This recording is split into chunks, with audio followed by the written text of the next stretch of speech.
General method में क्या करते हैं कि हमारे पास कोई एक पीडी दी होती है, तो हमारा पीडी कितने भी ऑर्डर का हो सकता है। जैसे यहाँ पे पीडी हमारा 2 ऑर्डर का है, तो करते क्या है कि उस 2 ऑर्डर के पीडी को हम ब्रेक करते हैं 1 ऑर्डर के पीडी में, जो कि अलग अलग फैक्टर बनाएगी। अब जब ये फैक्टर बन जाते हैं तो हम क्या करते हैं, यहाँ वो फंक्शन रखते हैं जो यहाँ बराबर मल्टीप्लिकेशन में फंक्शन है। अब उस फंक्शन में हम एक वैल्यू को एक बार में सॉल्व करते हैं। पहले इसको इसके साथ सॉल्व करूँगा, फिर इसको इसके साथ, फिर इसको इसके साथ, ऐसे ही करते करते सबको सबके साथ। तो पहला वाला सॉल्व करते हैं।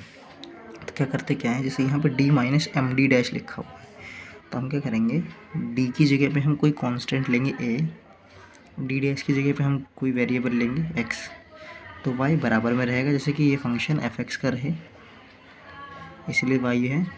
और d minus M D dash था, तो d की जगह हमने लिया a, m as it is, और d डैश की जगह लिया x। अब उसके बाद क्या हुआ, ये फंक्शन पहले था एक्स वाई का, अब y की जगह क्या रखना पड़ेगा, ये। अब ये फंक्शन किसका हो गया, x comma a minus M X का। अब इसको हम कर देंगे इंटीग्रेट, क्योंकि एक ऑर्डर का इक्वेशन है तो अब एक ही बार इंटीग्रेट होगा। इंटीग्रेट करके मान लो ये आया है ना, तो यही हमारा फाइनल आंसर होगा। क्वेश्चन पे लगा के देखते हैं। जैसे ये क्वेश्चन है, इसमें कि 2 ऑर्डर का है, पहले तो CF निकाल लेंगे नॉर्मल मेथड से। फिर क्या करेंगे, जो 2 ऑर्डर का था उसको हमने एक एक ऑर्डर में ब्रेक कर लिया। अब ब्रेक करने के बाद क्या करेंगे, अब हम एक एक करके सॉल्व करेंगे। सॉल्व कैसे करेंगे, तो पहले हम इसको सॉल्व कर रहे हैं, यहाँ पे हमने पहले इसको सॉल्व किया है। तो क्या किया, हमारे पास d प्लस डी डैश था, ये रहा d प्लस डी डैश, तो d की जगह a और d डैश की जगह x रखा है। तो d की जगह a और d डैश की जगह x, तो ये आ गया। ये y की इक्वेशन आई है जो कि f(x) में होनी चाहिए, है ना। तो अब क्या करेंगे, एक बार इंटीग्रेट करेंगे, क्योंकि एक ऑर्डर की थी, तो एक बार इंटीग्रेट किया।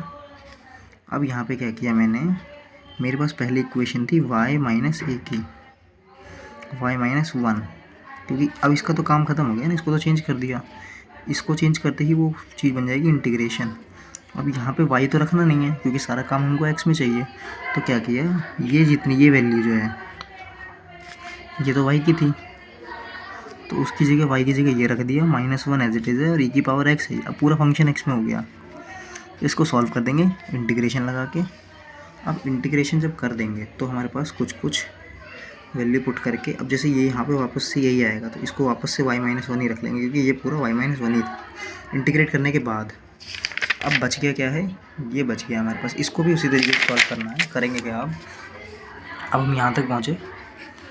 अब यहाँ क्या है कि यहाँ d माइनस 2d डैश है, तो d की जगह a और d डैश की जगह x, तो a माइनस 2x हो गया y की वैल्यू। अब क्या करेंगे, y की जगह पे a माइनस 2x रखेंगे, -2 एज इट इज़, e की पावर x। अब ये पूरा फंक्शन x में हो गया। फिर से इसको इंटीग्रेट कर देंगे तो pi आ जाएगा। तो ये जो फाइनल pi आएगा, यही हमारा आंसर होता है pi का।